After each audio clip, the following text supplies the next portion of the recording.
Hello, I'm Dr. Brandt Gibson, and tonight I want to talk to you about warts again. And as you remember, warts are a viral infection of the skin that causes a skin abnormality, usually causes little bumps in it. And when you take the tops off those, you get the little pinpoint bleeding that looks like seeds. The most common warts that people worry about are the plantar warts, which are on the bottom of the foot, but you can have them anywhere on the foot or ankles, and they are problematic and they're often hard to get rid of.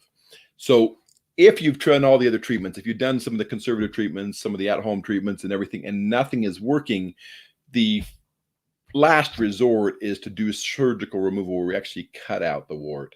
And there's two different ways this can be done. One is you can actually just cut the surface off, go all the way down to the basement membrane. So that's basically to the lowest level of the epidermis. And what you're doing by doing that is you're removing the wart, but you're reducing and minimizing scarring. So there should be no scarring if you're able to do it that way. Some warts are too deep and that doesn't work, but if you can do that, that's usually the best option to minimize scarring.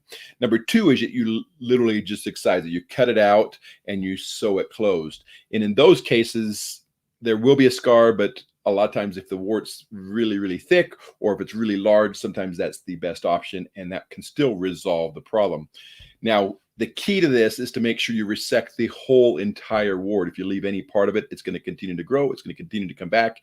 In fact, it may spread because of damage you do to the surrounding tissues. So this is Dr. Brandt Gibson. This is your Podiatry Tips Day 274, surgical removal of a wart. It is recommended if you've tried other treatments. I don't recommend you do that first thing. There are other treatments that are very effective that can cause less damage and less trauma. So I would do those first. It's Dr. Brandt Gibson. Have a great rest of your night.